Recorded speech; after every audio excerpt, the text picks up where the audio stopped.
오늘 예레미야 26장에서 29장 시편 20편을 우리 함께 읽었습니다. 오늘 읽은 본문 중에서 오늘 또 묵상을 나누고 싶은 부분은 예레미야 29장 10절에서 14절 부분입니다. 본문이 길지 않아서 제가 다시 한번 읽어드리겠습니다. 예레미야 29장 10절에서 14절.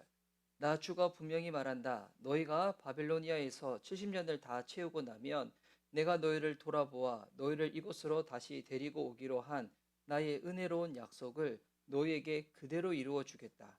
너희를 두고 계획하고 있는 일들은 오직 나만이 알고 있다.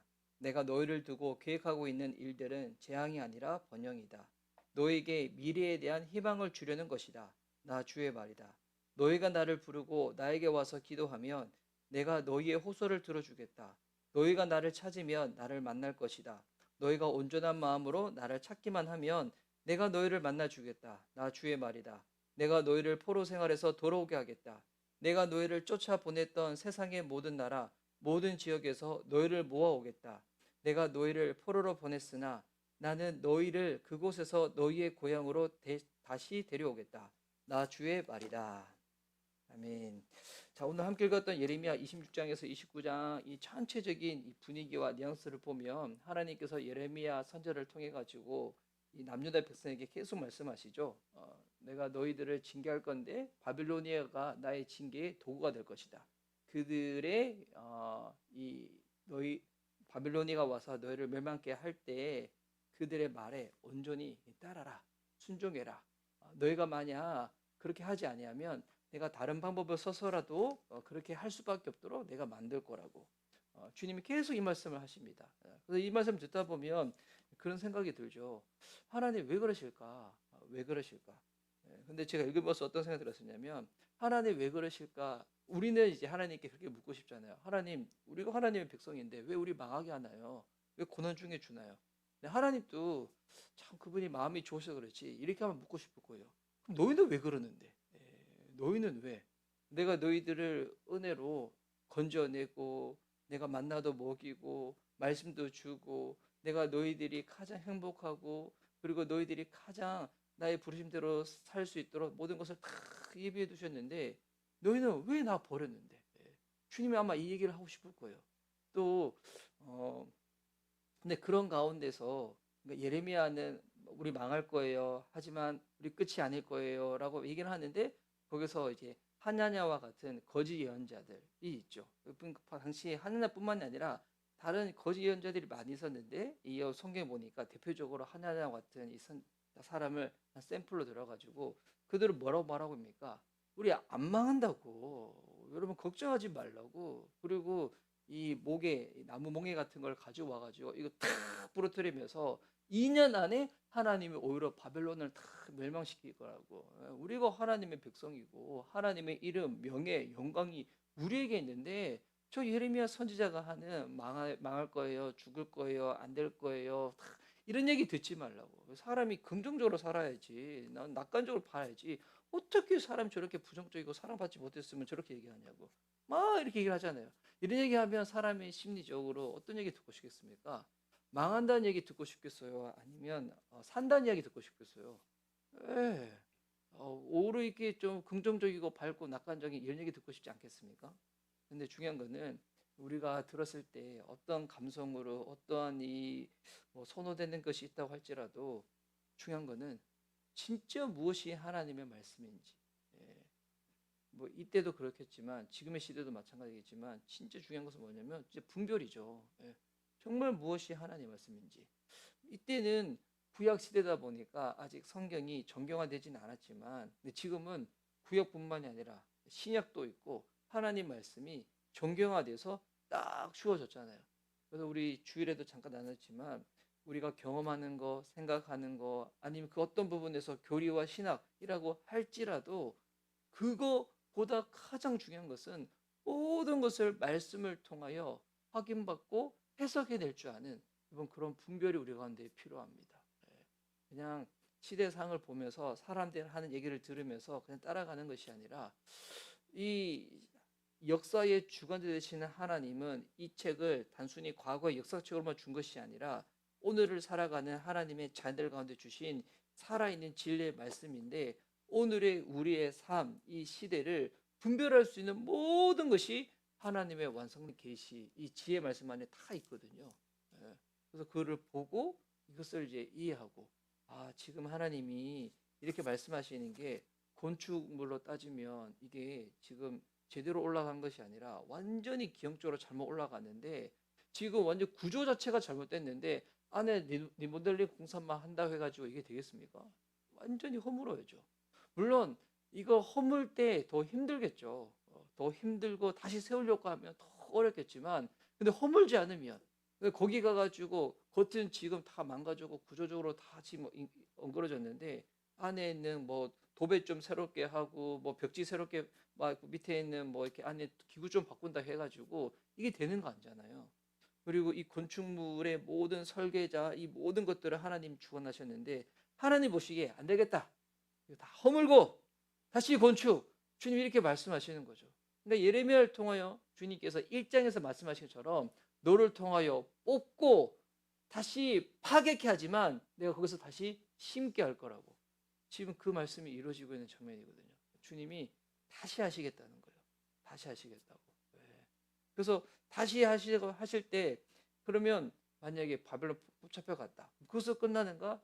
그게 아니라 하나님 딱 말씀하셨던 부분이 오늘 예레미야 29장부터 쭉 있죠.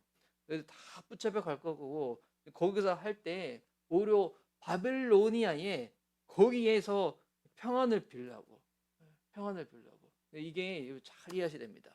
그 땅에서 척하게 살아가지고 그냥 안주해가지고 타협하라고, 이게 아니라 하나님의 백성들이 가는 곳에 하나님께서 어떠한 이 복음의 열매를 허락하는지 너희들이 그에 대한 통로가 되어야 된다는 거예요. 하나님의 백성이 포로로 붙잡혀 갔든 아니면 감옥에 있든 아니면 어떤 자리에서 뭐 고관의 높은 위치에 올라간다고 할지라도 그 위치로 인해 가지고 너희들이 잘 되는 것이 아니라 너희들이 어떠한 정체성을 가지고 있는지 이것을 기억하고 그렇게 살아냄으로 말미암아 그들이 뭘 보게 되는가? 하나님을 보게 된다는 거예요. 지금 주님이 그 말씀하시거든요. 잊지 마. 너희들이 바벨론 땅에 가더라도, 포로로 갈지라도 너희들의 진짜 영적인 신분과 정체성은 하나님의 백성이에요. 하나님의 백성으로서 너희들이 그런 모습을 보여줘. 그 부분이 10절 앞부분에 있거든요. 그리고 나서 10절에서 14절에서 말씀하시는 게 주님이 정말 놀라운 약속을 하십니다. 내가 다시 회복시켜 주실 거라고. 와, 10절에 보니까 70년을 다 채우고 나면 내가 너희를 돌아보아 너희를 이곳으로 다시 데리고 오기로 한 나의 은혜로운 약속을 너에게 그대로 이루어 주겠다. 여러분, 이 회복이 하나님의 뜻과 시간 속에서 이루어진다는 거예요. 여러분, 주님은 우리들에게 이스라엘 백성들 가운데 고난이 있을 거라고, 너희들 멸망할 거라고 이 얘기만 하는 것이 아니라 고난과 멸망 뒤에 뭐까지 있는가? 회복이 있다는 거예요. 회복이. 그러니까 하나님의 이 선한 계획하심이 있는 거예요. 그래서 우리가 신앙생활 할 때 물론 주님이 어떤 부분에서는 이해시켜주고 우리를 따르게 하기도 하겠지만, 근데 많은 영역에 있어서는 우리의 이 생각으로는, 우리의 지혜로는 이해되지 않는 부분들이 반드시 주어지거든요. 그럴 때 우리가 마음이 힘들잖아요. 그거를 우리 인간 편에서는 뭐라고 얘기하는가? 고난이라고 이야기를 하죠. 고난. 하지만 우리가 다 이해하지 못하지만 그 터널 뒤쪽에 뭐가 있는가? 하나님의 놀라운 회복의 약속이 있다는 거예요. 여러분, 내가 만약에 내 노력으로 이걸 회복시킨다 하면 또한 내 능력보다 더 큰 어려움이 닥치면 우리는 또 그렇게 될 거예요. 하지만 이거보다 더 큰 하나님의 회복의 능력이 있으니까 나는 그것을 나 스스로 일으킬 능력이 없다고 할지라도 하나님이 하시는 거죠. 그래서 11절에도 보니까 너희를 두고 계획하고 있는 일들은 오직 나만이 알고 있다. 주님만이 알고 있는, 내가 너희를 두고 계획하고 있는 일들은 재앙이 아니라 번영이다. 너에게 미래에 대한 희망을 주려는 것이다. 나 주의 말이다. 아멘. 우리 교회 성도님들 아니면 제 주변에 계신 지금 힘들고 어려운 시간을 지금 지탱하고 계신 많은 분들, 견디고 계신 분들, 이 시대에 욥과 같은 분들 많이 있지 않습니까? 여러분, 욥이 성경에 있는 것이 아니라 여러분 우리의 삶이 욥일 수도 있어요. 욥입니다. 근데 주님 말씀하십니다. 재앙이 나의 계획이 아니라 번영이라고. 미래에 대한 희망을 주려는 것이라고. 근데 이 희망은 내가 만드는 것이 아닙니다. 주님이 만들어 가시는 것 가운데 주님이 하셨다고 우리가 그렇게 고백하며 그렇게 살아낼 수밖에 없도록 주님이 이 계획 지금 가지고 계시다는 겁니다. 근데 이 계획을 가지고 있을 때 주님이 어떻게 하기 원하시냐면 12절과 13절에 너희가 나를 부르고 나에게 와서 기도하면 내가 너희의 호소를 들어주겠다. 너희가 나를 찾으면 나를 만날 것이다. 너희가 온전한 마음으로 나를 찾기만 하면 내가 너희를 만나 주겠다. 그렇게 우리가 하나님의 백성으로 그리스도로서 우리가 할 수 있는 어떻게 보면 믿음의 최선은 주님 하십시오. 나 주님 필요합니다. 이렇게 고백하는 거예요. 예. 주님이 하십시오. 나 주님이 필요합니다. 이거를 성경에서 뭐라고 얘기하고 있냐면 여러분 이게 순종이에요. 우리는 순종을 잘못 오해해서 좀 행위적인 부분으로만 많이 이해하는데 물론 행위가 없는 건 아닙니다. 하지만 행위 앞부분에 뭐가 있냐면 내가 하는 게 아니라 주님이 하실 수 있도록 나는 주님의 말씀대로만 그대로 따라가는 겁니다. 예. 자원하는 마음으로 하나님 하십시오. 하나님 하십시오. 저희가 12절 13절 보면서 그런 것 같아요. 하나님이 우리를 회복하고 도와주시기 위해서 정말 하나님이 여러 가지 많은 장치들과 사람들과 이걸 해주시는데 근데 본인이 주님 앞에 나와서 살려달라고 얘기하지 않으면 그게 방법이 솔직히 없어요. 그때 우리가 참 이렇게 보면 답답한 마음이 들 때가 하거든요. 이렇게도 얘기해주고 싶고 저렇게도 얘기해주고 싶은데 또 자칫 잘못하면 욥의 새치고처럼 또 우리가 대할 수도 있으니까 우리가 또 주님께서 또 그 역할 우리가 또 해야 될 역할 또 이상을 넘어가면 안 되니까 우리는 또 기다려주고 공감해주고 사랑해주고 인내해주고 어떻게 보면 우리가 할 수 있는 최선이긴 한데 그래서 우리가 안타까운 마음이지만 또 그렇게 있으면서 우리가 또 예수 그리스도의 마음을 또 알아가기도 하고 결국 하나님 나의 이 조급함보다도 나의 이 다급함보다도 하나님이 더 애타하실 거야. 하나님이 더 안타까워하실 거야. 이 마음으로 그냥 기다리는 거죠. 기도하면서 기다립니다. 주님도 기다리고 계시고 그 마음 우리에게 주셔서 우리도 기다리고 있고. 근데 왜 뭘 기다리는가? 자원하여 나오기를. 자원하여 나오기를. 주님이 진짜 우리의 이 신앙이 정말 더 자라길 원하시는 거죠. 그냥 정말 이제 젖대지 못한 아이처럼 떼쓰고 생떼 부리고 이렇게만 있는 것이 아니라 주 옆에 나와서 하나님 나 항복 주님 하십시오. 주님 하십시오. 이 얘기. 그럴 때 주님이 마지막 약속한 게 보니까 14절에 나 주의 말이다. 내가 너희를 포로 생활에서 돌아오게 하겠다. 내가 너희를 쫓아보냈던 세상의 모든 나라 모든 지역에서 너희를 모아오겠다. 내가 너희를 포로로 보냈으나 나는 너희를 그곳에서 너희의 고향으로 다시 데려오겠다. 나 주의 말이다. 주님이 포로된 자, 흩어진 자, 멀어진 자에게 이 은혜를 베푸신다는 거예요. 와, 여기 보니까 우리 세 카테고리가 있죠. 포로된 자, 흩어진 자, 멀어진 자. 지금 하나님의 은혜를 저버려서 세상 가운데서 이 포로된 자가 있죠. 또한 흩어진 자들이 있습니다. 이 어쩔 수 없이 지금 그 어려움을 피하기 위해 가지고 흩어진 자들 그리고 주님으로부터 멀어진 자들도 있을 거예요. 물론 이거는 그때 당시 예루살렘으로부터 지금 멀어진 자, 흩어진 자 이거를 얘기하고 있는 거겠지만 지금의 우리 시대로 좀 이렇게 얘기를 하면 하나님 중심적으로 살지 아니하고 포로되고 흩어지고 멀어진 자 주님 그들 다시금 회복시켜 주신다는 겁니다.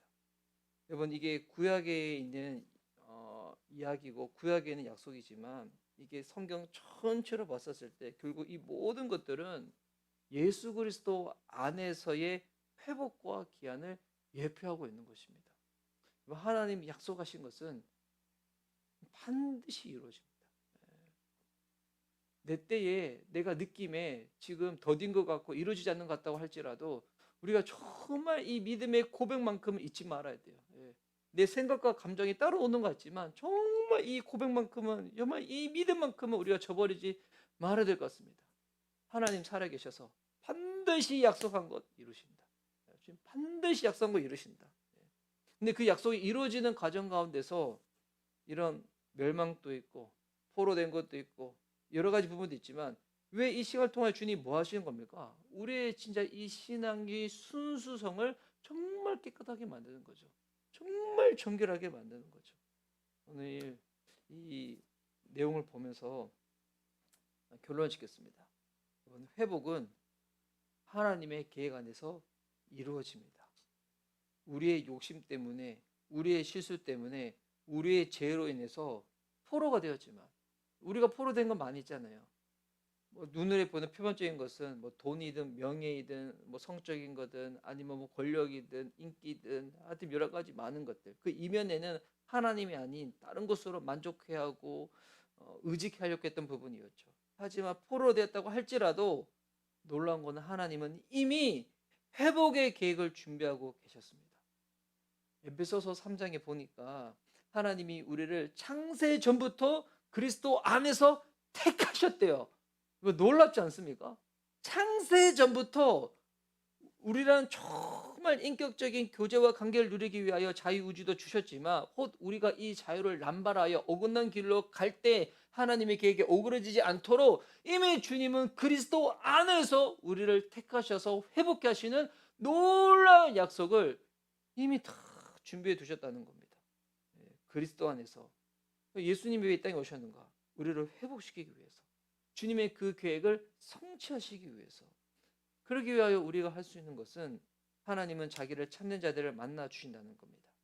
하나님은 단지 회복을 언제 주실지에 대한 관심이 두기보다도 우리가 하나님을 찾고 돌아오고 관계를 회복하기를 원하십니다. 여러분, 이 마음입니다. 뭐 하나님 능력 많으니까 나 가만히 있을 거예요. 그냥 주님 알아서 다 하세요. 이거 아니에요.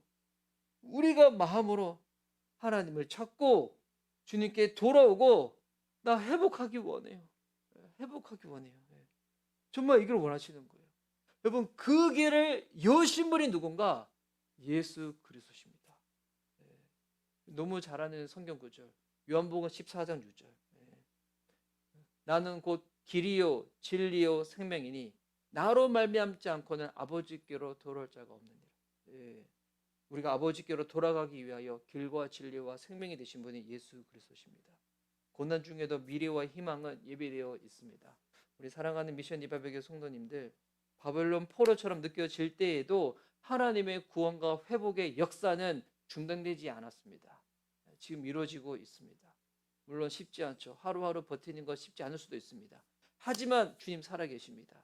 주님 여전히 일하고 계십니다. 저도 그 어려움의 그 여러 가지 부분들에 있어서 저도 한낱 인간인지라 뭐 제가 다 대변할 수 없지만 그래서 함께 기도하겠습니다. 함께 우리 버텨보면서 함께 이겨나가면서 어떻게 하나님이 우리 한 사람을 회복시키시고 이 공동체를 통하여 이 땅 가운데 하나님의 일들과 계획들을 이루어 가시는지 함께 바라보고 함께 경험하여 그 주님 예배하고 높이며 나아가는 우리 사랑하는 모든 지체들 될 수 있도록 예수님의 이름으로 기도하고 함께 축복합니다. 이 시간 우리 들은 말씀 붙잡고 우리 기도하는 시간 갖도록 하겠습니다. 제가 기도